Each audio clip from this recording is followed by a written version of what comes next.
Good morning, everyone. I am here with Dr. Timo again, and we've got a really important subject to talk about. Now, this is going to be the first of a two-part series of videos. The first one we're doing this week, the next one we will release next week.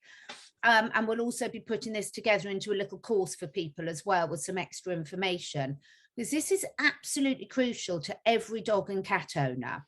And what we're going to be talking about today is we're going to be talking about how to read the label of the food that you're buying for your dog and cat, because there's so much misinformation about this, and this can be the difference between you making healthy choices for your animal or inadvertently, through no fault of your own, making some really bad choices from your animal.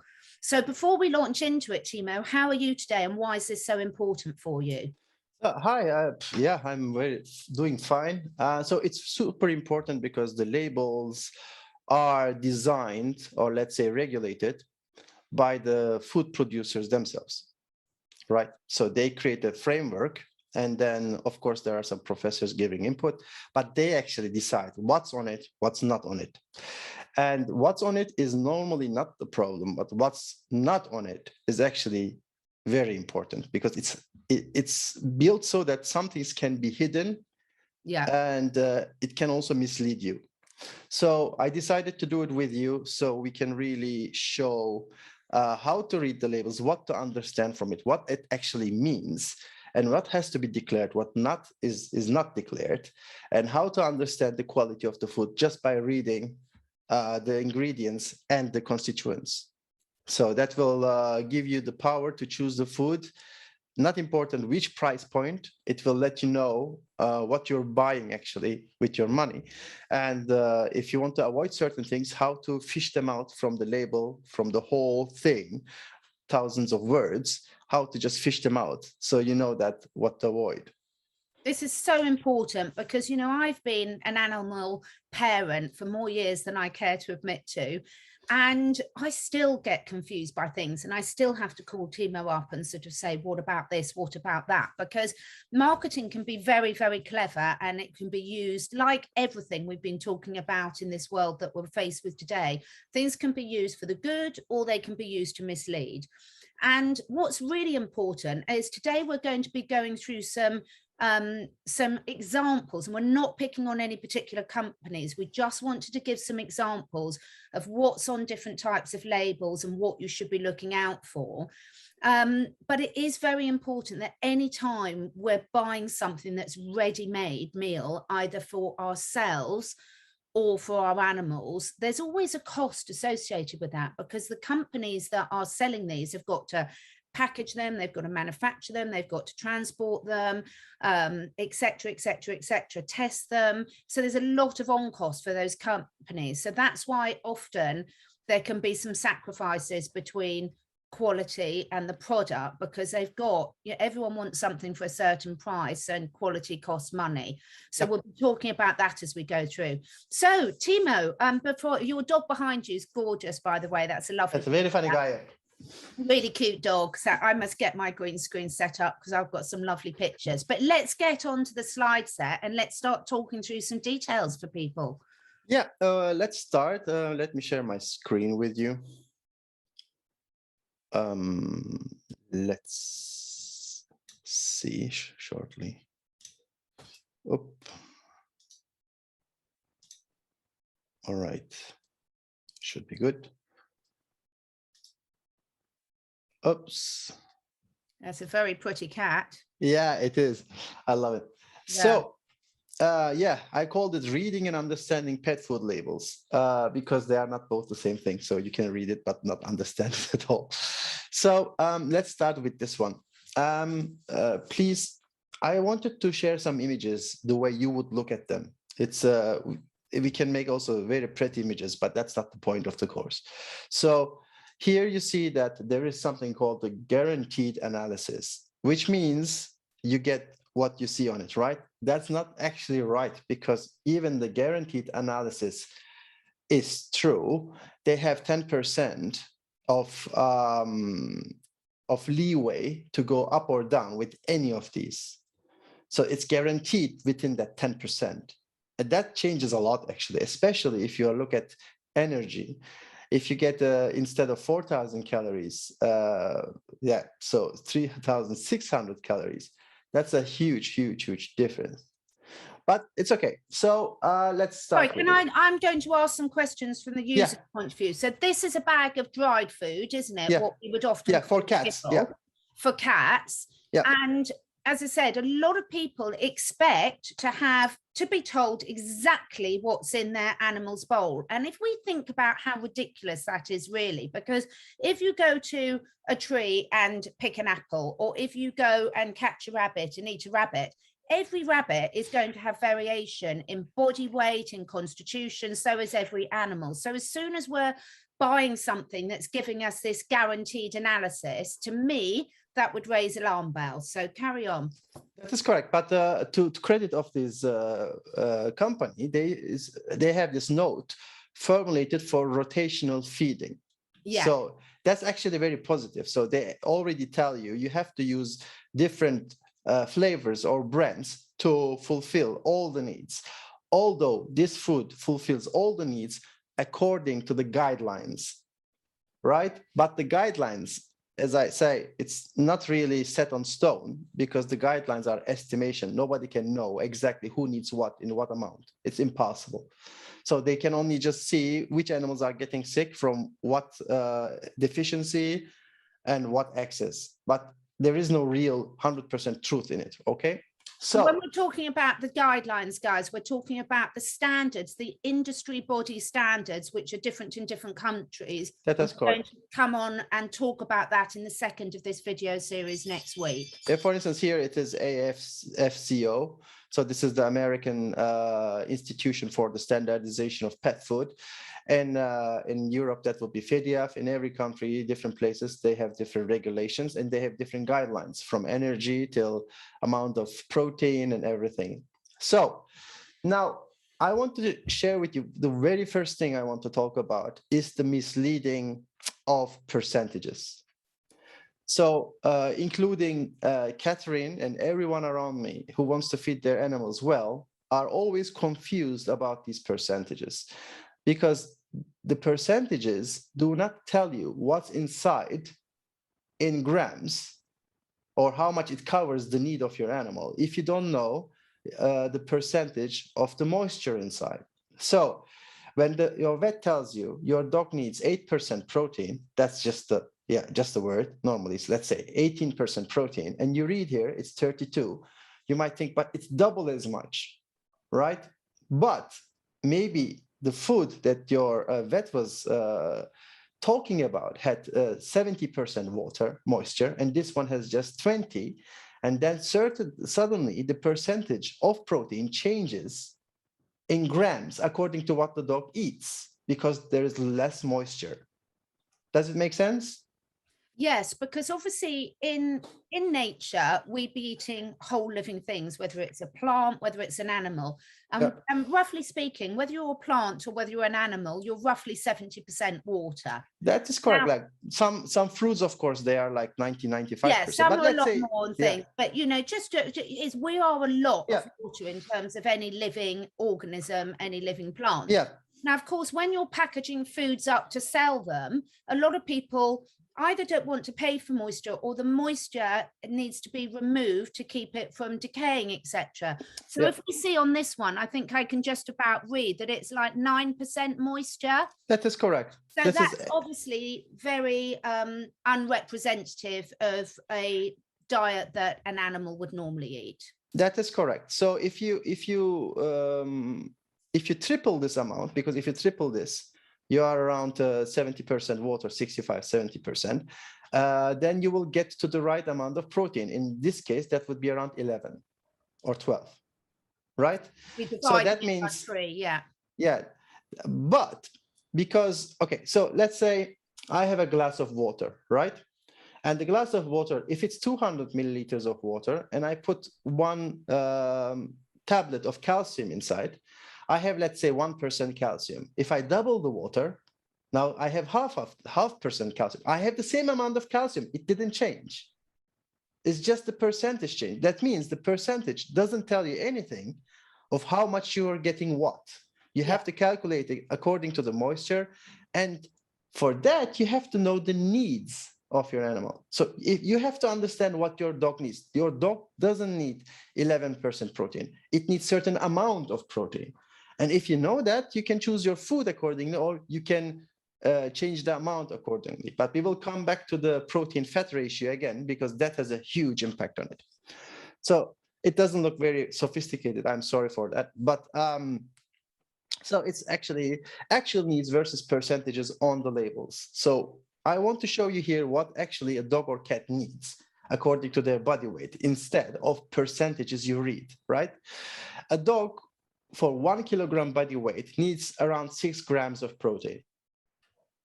This is on average. If your dog is smaller, it needs more. If dog is bigger, it needs less protein per kilogram body weight, not in total, don't forget. Per kilogram body weight, because the body gets more efficient and certain things are shared in energy cost in the same amount. So if you know that your dog is 10 kilogram dog, it needs 60 grams of protein. So if your food has 30% protein according to its moisture level, or 50 or 10, doesn't matter at all, because what you need is 60 grams of protein. So you take the food, you look at the label. If it says in 100 grams, I have 30 grams of protein, then you know that you have to give 200 grams of food to cover the protein. That's it. There is no, you don't have to calculate anything else. You just have to know how much protein does my dog or cat need, because this is the most important ingredient, or let's say constituent, right? Now there's a catch, and the catch is the rest. What is in fat and carbohydrates inside? I didn't put carbohydrates here, only fiber, because the carbohydrates are irrelevant. They are not needed. They are not essential. If you have them, though, they contribute to energy. And that's where you have to look at things more carefully. So let's say a dog needs 6 grams of protein per kilogram body weight and 3 grams of fat. As you see, fat is around the half for the dog and even less for the cat. The reason for that is fat has more than double the energy of protein per gram. So even if you have the same amount of energy, protein to fat ratio, the fat has to be the half of protein to give the same amount of energy, even less, right? So when you have 6 grams of protein and 6 grams of fat, now you are overfeeding your dog, because suddenly the energy is actually too high according to the protein level. First, you will have too much fat. It will have a negative effect on the digestion, and you will have too much energy according to the protein that has to be in. Yes? Yeah. Does it make sense? That's why you have to know how much your dog needs, not percentage. That doesn't make much sense. That will mislead you. The second thing is, as you can see here, the carbohydrates are not a part of this label, because the carbohydrates are never part of the label on any pet food. According to the legislation or the regulation or the guidelines, you do not have to tell how much starch you put into the food. So if you have any type of pet food, you have starch in it, if it's dry food, for sure. Not air dried, I don't want to put them in. And some of the pressed dried foods also doesn't have it. But normal kibble has to have starch to create the kibble. No starch, no kibble. But you are never going to see the amount of starch in the constituents. So to find out how much that is, you have to do rough calculations. So you have to check how much calories are in that food, how many calories, not how much, sorry, how many calories are in that package per 100 gram. Then you remove the percentage of protein and fat totally. So don't forget, protein has 4 kilocalories per gram and fat has 9.2. And then after you calculate the amount of energy that comes from protein and fat, you reduce it from the total energy. Then it will tell you how much starch was smuggled into the food. And you will be surprised. Sometimes it's 30%, sometimes it's even more. So and suddenly you are looking at the food that has the right, if it has the right amount of protein, it's too high in fat and carbohydrates.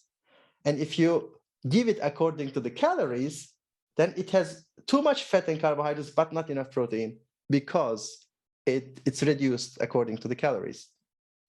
So this is what you really have to look at. So recap. Carbohydrates are not declared. You have to find out how many of them are inside according to their calories. 1 gram of carbohydrate is 4 kilocalories. And you multiply the protein amount with 4. You multiply the fat with 9. And this total will give you the calorie that comes from protein and fat. And if you reduce it or substitute it from the total energy, you will come up with how many carbohydrates are inside. And that's super important for you to know, because you don't want your dog or cat eating that amount of carbohydrates, right? And also, I just add to that, because obviously, as you'll have seen from the previous videos, and we cover this in our dog and cat nutrition courses in a lot of detail, if your dog or cat is not getting sufficient protein, then there's going to be serious health repercussions for that.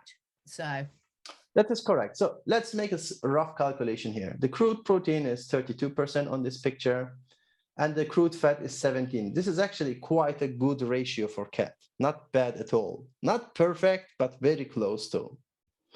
So I cannot say very bad things about this food in composition according to the fat and protein. So then there is fiber. Don't forget, fiber is also carbohydrates. So we cover now 4% of the carbohydrates inside, but fiber doesn't create any energy, right? So that means the 4% are fibers that don't create any energy. And then we have moisture, which is like 9%. So 32 plus 17 is 49.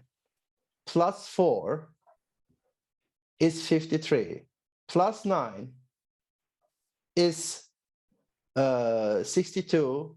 And plus 7 is 69. So we have 31% carbohydrates, energy yielding carbohydrates, like starch, in this food. If you also add the fiber to it, 4%, we have 35% carbohydrates in this food, which no cat needs ever. In fact, not only does it not need, but it can be very helpful. Yeah. But again, to create dry food like this, extruded food, kibble food, without it, you cannot create it. So you need it. Yeah. Some pet foods go with the minimum amount they can go away with, because they just want to make the form. They want to give the best quality. So they are high quality kibble. Yeah. And the mid-level kibble is like around 30%. And then low-level kibble is just going really high up. And they will try everything they can to show you on internet everywhere that dogs and cats are good at digesting carbohydrates. That's not a problem. Yeah. Right? Yeah. So they are not talking about what's optimum. They say how they survive, but this is not thriving. This is for surviving. So let's go to other things. This is from Rocketo, the company I'm still associated with. And me. Yeah, and still not perfect. So here you have the ingredients list from where it comes from, and we can see that organic. We just get rid of the organic part. We just think about beef, meat, muscle meat is 62%. Liver, very important, 10%. We are at 72%. And then the rest is the 28%, right? And since this is dehydrated and only 8% of water, you can see that 20% of it comes from seeds, yeast, apple cubes, coconut flakes, and a lot of fiber inside. And let's check how much fiber is inside. Then we can see how many carbohydrates in inside, right? So it says total carbohydrates 6.4%. So and fiber is 12%. So how is this possible? Because here the carbohydrates and the fiber are calculated separately. But if you put everything together, you have 70% here. Yeah, moisture is 6.9%, 7% on this analysis because every bag is different. Then you have 77, 13% left, right? So, and you have 3.8% ash. So that's bang on. Crude fiber is this calculation doesn't match up. Okay. It doesn't. Check that, because I think it does. Okay, let's recheck. So you have 70% here in total, right? 70%, 35 plus 35. 12.8% is 82%, 83, plus 6.5. Yeah, that adds up to 100% exactly. That is correct, but fibers are carbohydrates. Yeah, they're talking about the different types of the That is correct. So if you look at it, yeah, if you look at it, you have to know that the total carbohydrates are the fiber plus the carbohydrates they are saying. It's not just 6%, right? But the 6.5% is the one that brings the energy. Yeah. Right. So the half of the energy comes from protein and percentage. But in energy percentage, 1/4 of the energy comes from protein because you have the same amount of fat, which has double amount of energy. Yeah. So this is now how you calculate it. And here you can see how the percentages change if you add water to it to serve like it would be a normal animal. And suddenly you have 70% moisture and almost 12% protein. Now it sounds totally different, right? Yeah. So let's go to this one. Now suddenly you see that the percentages change. One is 34, one is 21, one is 12. How is this even possible? It's possible because they have different levels of moisture. Is this a dried food you're talking about? This is also dried food, yeah, but this has 11% moisture. Yeah. So because it has 11% moisture, the protein and fat change accordingly. Yeah. Right? So that's what I try to tell here. So the percentage doesn't say anything to you directly because you have to always calculate according to the moisture level. That's a bit of a more complicated calculation. So try to figure out how much protein your dog or cat needs and calculate accordingly. It's far better calculation. It's bulletproof, and it will always give you the right amount of food, no matter what. So this is why when all these problems come into being, because we're altering the format of a food away from the natural format. So when people are feeding, you know, a whole animal, so to speak, obviously that's as nature intended, but for storage, for preservation, for all sorts of reasons, for convenience buying, you're taking the natural formula of the food and changing it dramatically into processed, and that makes it very complicated for people to understand, doesn't it? That is correct. And again, because there is no standard in how much moisture you have to have in the food to call it dry, suddenly this 3% difference make the protein look far less in this food than the other one, which is 34, although they have the same amount in total. If you look at it, very, very similar amounts of protein. Yeah, but the percent misleading. Yeah, so when the vet tells you, you have these 3 packs in your hand, let's say, one has 11%, one is 34, one has 21. And the vet tells you, you need maximum 8% of fat. So you look at one, has 34% of fat. You would never touch it. And then the other one is 13% of fat. It's closer. But actually, the one that was 34% of fat, when you calculate it with the water, then it becomes 10% fat. So it's, you know, that's why the percentages really don't really make any sense according to what's in the bag. So, and can I just also add, for a normal user as well, this is why if you're feeding dried food that isn't rehydrated before you feed it, you are causing your pet a lot of stress on their system, because no animal is designed to eat food that's had all the moisture taken out. So some of the companies, their foods are designed to have the water added back in before you feed them to make them a more natural format. But the dried kibbles and biscuits are not, and therein you're inherently putting some strain on your animal system by eating something that's that low in moisture. That is correct. And thinking that your dog should drink extra after eating that Makes me extra dry food thirsty. is is not a bad how do you say it, suggestion to make it happen, but it doesn't really work like that, because the food, when it comes into the stomach or in the mouth, has a signaling quality that signals there is this much, this much, this much of this. Prepare yourself for this amount of protein. And when it's not moist, the signaling goes away. It doesn't happen. So what only happens is the tongue of the dog or cat sees the free amino acids and the fat and reacts to it, but it doesn't know anything about what else is inside or what the constituents are, because it's misleading.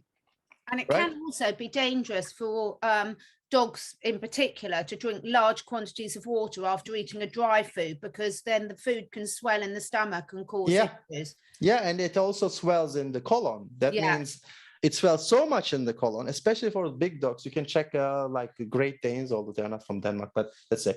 And that type of dogs, or the Irish wolf dog, which wolfhound, I really love that dog. They have huge, huge, huge feces laying around that is so swollen. You would think, is this from a cow? You know, it's because that amount of water cannot be processed as quickly. And yeah, it's just not a very good way to feed the animals around you. Okay, so another misleading thing is that how the labels are telling you what they actually are and what they actually claim to be, right? So this is a vegan food. I don't want to make their lives harder. They try to be doing something different, and they're vegan food from the UK. And no GMO, no wheat, no soya, no fillers, no additives, no preservatives, no artificial colors or flavors, and of course, no meat. All right. So no GMO, yeah, it's not so hard. No wheat, okay. No soya, okay. No fillers. That's yeah, hard, but okay, let's say okay. And no additives. All right, so we read it. This is no additives. Their internet site. I didn't create this myself. So we go check the real label then, the constituents. Oh my God, nutritional additives. He's here. Now we have additives here suddenly. And why is that? So I thought there are no additives and nutritional additives, because now they are nutritional additives. So the name nutritional changes everything. But before, you thought that there is nothing added inside. And now you go, oh, what's added? Vitamin A, vitamin D3, vitamin E, L-carnitine, taurine, methionines. And the reason why these have to be added is because there is no meat in it. So if you want to feed a carnivore with non-meat, all these have to be added because they are only in animal bodies. And these are none of these come from animals. That means they're all laboratory made. And we did do a separate video that you will find under the Vital Animal Team series on the YouTube about the difference between synthetic and natural vitamins and minerals. And it's a really important video for people to go and listen to. That is correct. Some of these things can be fermented. Yeah. But it's more expensive. So I'm not sure if they're buying the most expensive additive they can have for a mid-level food. But okay, so you will see that the claims of we have this, we have the best of this, we did this, the perfect food for your dog and this, it can be all misleading. Let's go to this one. I try to find one that is also very interesting. Here, yeah, this is frozen dog and cat food, right? So, and there in itself, there's not many that sell them as a frozen food that's nutritionally suitable for dogs and cats, because obviously they do have some difference in the needs. So this is one that does market itself for both dogs and cats to be fed this exact formula. Okay, so okay, the label claims that Nutriment's Leo and Wolf range of raw frozen meatball products deliver high quality nutrition alongside a novel eating experience for your dog. Then we look inside. It has beef meat, 99%, and 1% vegetable fiber. So this is the novel solution, right? Super new. So you give meat. And you add 1% of fiber. We don't know what fiber it is. It's vegetable fiber, gained from pea, something, maybe soy husk, can be anything, and we don't know anything about it, right? It's the fiber only. So the problem is that the beef meat, if it's not organic, it's already full of nasties. But let's say even if it's organic or free range of highest quality, it's deficient of vitamin D, calcium, silica, many things. So this food doesn't cover everything. And most of the things that are needed in small amounts, like trace elements and some essential oils, it's not in this food. The second problem is, for cat, this is not that bad because this is high in omega-6s, but for a dog, this will cause trouble over time. It's too much beef. Right? Yeah, and I must say, one of the reasons we put this example and said we're not picking on any particular company because they're all, you know, trying to do some best in the more natural form, like this one is still a lot better in our opinion than the kid. Yeah, for sure. However, what people don't realize, I get told 99% of the time by my clients, and so does Timo, that, oh, it's fine, my animal's on a good diet because it's on a raw diet. And we've said in all our other videos, there's raw and there's raw. So people buy this and give them day in, day out to their animals, and they will be nutritionally deficient because it's not balanced to meet their needs. That is correct. And you will not find it out immediately because okay, so one truth that you should know for humans and animals alike, and when you are in your mother's belly, when the babies, the puppies are in their mother, they absorb a lot of minerals. That's enough for them to grow up to become an adult. So all these important trace elements are already in their body to grow fast and quick and good. So when a dog doesn't show immediate deficiency, it doesn't mean the food is good. It means the mother delivered everything already. But if you don't feel the diminishing storage all the time, once they're like 3 years old, they start to show extreme deficiencies. And you think, what happened now? It didn't happen now. It was happening the last 3 years. It's just you didn't realize it. Yeah, so right? by the time a problem becomes visible to you as the pet parent as a physical symptom, that problem has been building up within the body for a long while. A long time, yeah. Yeah. That is correct. And this is, for instance, good. If this company would say, okay, we are giving this to you, you have to add this to make this food complete, I would love it. Not a bad idea at all. You would just, although I don't like the 1% fiber in it because it's not enough for a dog. It's enough for a cat, but not for a dog. But at least I would say, all right. So if this food comes with the disclaimer, combine it with this, even if it's their own product, that would be such much better label. Right? Yeah. But this label is misleading you because there is nothing new about feeding your dog with only meat or cat. And this is just beef. So, and beef meat is not very rich. Enriched in some things, but not most of it. And it doesn't have enough taurine, by the way, for your dog or cat to function because that's mostly in the organ meat, not in the muscle meat. So it's misleading. All right. Let's come to this. By the way, none of the foods we looked at, there are like 5 or 6, none of them have the same amount of moisture till now. So all percentages are totally misaligned from each other because the moisture is different. This one, the last one had 61, and this one has 65. And then protein suddenly dropped to 15%. And you would think, wow, this has far less protein, but it has far more water. That's why it sounds far less. But the problem here is it has even more fat than it has protein. And that's a dangerous thing.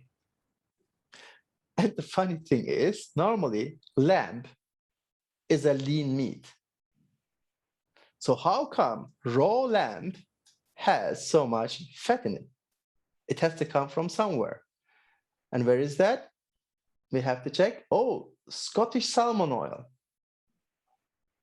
So Scottish salmon oil is inside to make up for this extra fat that is inside.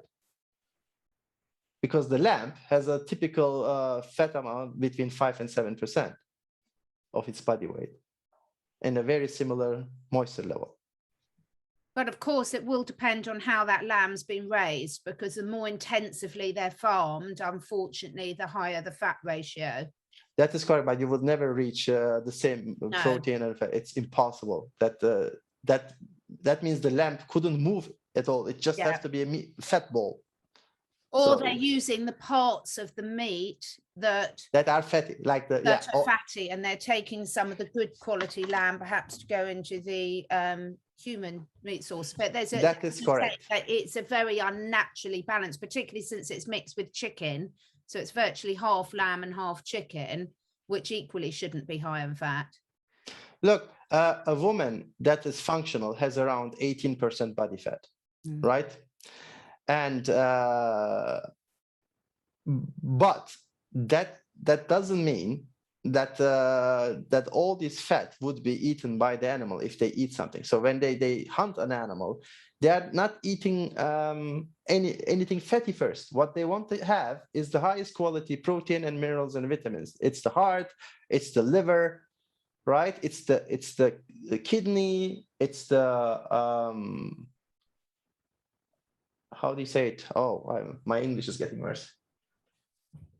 Spleen, right? These are the things that are full of nutrients, not the fatty parts. So fat is just, they need like 7% of the food should be around fat, 7, 8, maximum 10.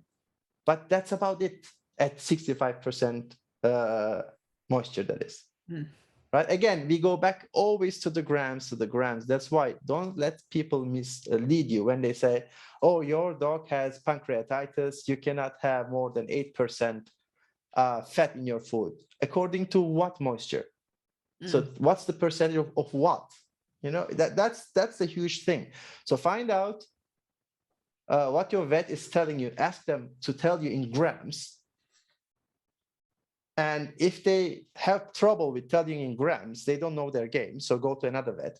And if they can tell you in grams, then follow that gram according to food you get or cook or prepare yourself. But don't think that a food that is 11% moisture and 65% moisture have the same amount of fat inside. You cannot. It's not possible. So you have to calculate accordingly. Yeah. Yeah. Any question, Catherine? I think what we're going to do in the video next week, we'll be talking about, so we haven't mentioned the quality of the ingredients today. We're purely looking at why people get so confused, myself included, with labels. Yeah. And, what I would say is a lot of these companies are really trying to do their best. They're meeting a demand for convenience foods for animals, but whether it's for yourself or for your pets, you are going to normally compromise balance and quality if you're expecting someone else to produce it for you as cost effectively as you can produce it yourself. Because unfortunately, in real life, that doesn't happen. Any company that's having to pre-prepare foods of whatever format has a huge amount of overheads to get that food to the consumer. And therefore, you will either be paying for it by premium cost foods, if you want the convenience, or if you're not paying a lot more than it costs you to produce it yourself, you're compromising on quality. For sure. And that's a fact of life, and you can't get away from it. So if you're expecting to get a ready prepared, good quality food for the same amount that you could prepare it yourself, that's an unrealistic expectation. That is correct. And one more thing I want to tell about is the additives. So we talked about the macros till now because that's super important to understand, but we have mostly no real idea about the additives, right? So according to the guidelines, if you add anything that is not a part of the natural food in powder form, premixes, anything pharmaceutical supplement, you have to declare it. So sometimes calcium and phosphorus are on the label because they have an important ratio. So some of these companies will declare it to show you that they are balanced in phosphorus and calcium. Unfortunately, this company's calcium and phosphorus is not balanced at all. They are almost the same. That means this dog or cat, whoever is eating it, and always eating this food, if it's always on this food, will face two problems: will weak bones, joint and bone problems, tooth problems, and it will have kidney stones for sure. If it's a cat, for sure. So, and also ascorbic acid, there is an asterisk on it because it is not essential for dogs or cats to get the vitamin C from outside because they produce it themselves, or let's say their microbiome produces it. And vitamin E is guaranteed at 400 international units per kilogram. There is another problem with that, by the way. Sorry for that. There is a problem with international units and milligrams. So every vitamin that has an international unit has its own international unit. That means vitamin E can be 25 milligrams per international unit, and vitamin D could be 15 milligrams per international unit. So it's not like a direct conversion. You cannot convert every international unit to milligrams the same way, and that's misleading, right? That's why it's always better to know how much your dog or cat needs in international units, so you can read it directly and then understand. But still, it's per kilogram. That means per kilogram food, not per 100 gram. Yeah, this is actually 40 international units per 100 gram. And suddenly it's far less, isn't it? Because everything else is here per 100. This is the only one that's per 1,000 with the ascorbic acid. You see, this is a problem. So this is misleading. But they can get away from it because it's within the guidelines. All right. So let's check something else. Here you will see that they declared the omega-6 fatty acids and omega-3 fatty acids inside the food. And this is also a bit misleading because this is a highly processed food that had heat treatment over 120 degrees, up to 165 degrees, which these omega-3 fatty acids are totally broken and oxidized. So they are no use for you. So even if your dog and cat eats this, the omega-3 fatty acids can be burned for energy, but cannot be used structurally, right? And it can cause cancer, other problems, joint inflammation, constant inflammation, systemic inflammation, allergies, and whatnot. So this is another thing. Look, they also added a certain type of bacteria to increase a lot of it, by the way, billion, for populating the gut flora, which is a bad thing because the gut flora needs, for a cat, around 8,000 different bacteria and all that stuff. And there is only one that's going to dominate because in big amount. So another thing you have to look, you see here all the supplements inside: manganese, calcium, pyridoxine, sodium sulfoselenate, and all the things. Why do they declare it? Because they have to. None of this is natural. So all of these coming from a powder, premix, made some laboratory, because if it's in natural form in food, they don't have to declare it. And they can't declare it because, of course, as we've said before, every chicken will have a different level. Every spinach leaf will have a different. So if you start to see these listed there, you immediately know, as we said in our other video, that these are artificial synthetic additives. Yeah. Will not be recognized by the body and do the same function as their natural counterparts. Yeah, most of them. Yeah, some of them do partly, like the vitamin D3 here would do the job, but the rest is highly useless. Yeah. Okay. So any more questions? I think one of the other things is when you get those high number of additives, a lot of product recalls are to do with these premixes, of the vitamin and mineral premixes actually having radically different levels than what's declared, which can be highly dangerous. That is correct. With the vitamin D and the heels, I remember this was a big problem. And yeah, it can happen to anyone. The problem is if you have one handful of white powder to add 1 kilogram of mixture of food, there are so many things can go wrong. So because you cannot see what's this powder, how is it built? You cannot know that. The guys at Hills didn't know that they have 10 times more vitamin D than they should have in this premix they are putting in tons every day. So somebody messed up the mixture, and it is not good for the body anyway, and it caused huge problem. So final thing I want to tell about additives here is, we are going again to the vegan food here, is that selenium and sodium selenite, although we will cover these next time with the next course because this is important, but you will see that selenium as sodium selenite is highly useless, like useless, totally useless and harmful in total.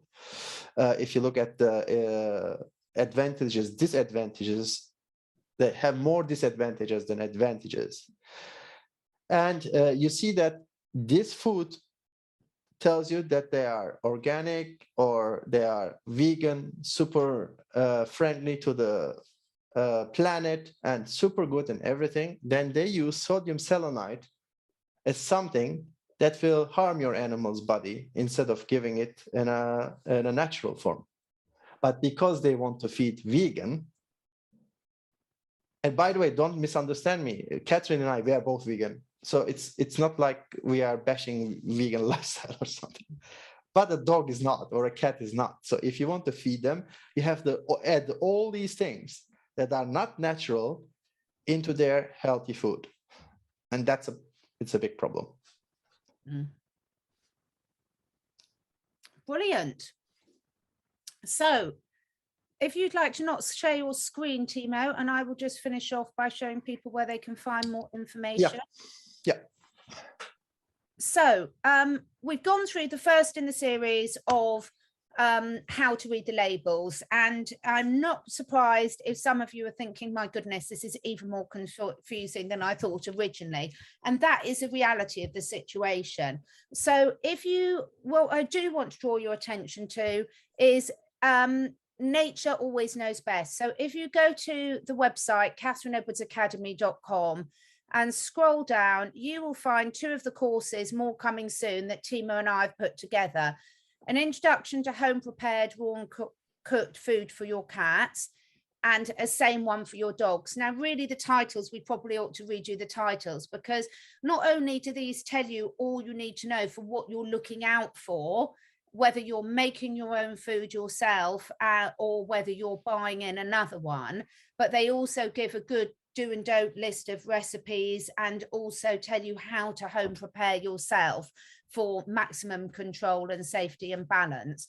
So please do have a look at those, because I think the more we look into what's commercially available, we can see there's some compromises. And what lots of people do, Timo, myself included, is they'll use a combination, because we're not aiming for perfection. You know, none of us can eat a perfect diet every day of the year. So nobody can. I use a combination. So I home prepare some of my cats and dogs' foods, and then I also have some good quality pre-bought ones in, so that, for example, if my husband's feeding, or if I'm out for the day and one of my neighbors or animal sitters is feeding. So you're looking to do the best you can, but the more you understand about what you're buying, the better decisions you can make for your pets. 100%. I agree. Lovely. Well, thank you so much, Dr. Timo. We will be back next week for the second part of this series, where we will be looking in detail about what the industry standards are and the pros and cons of that, and also how to look in more detail about the actual quality of the ingredients that are in the food. So thank you all very much. Hope you've enjoyed this.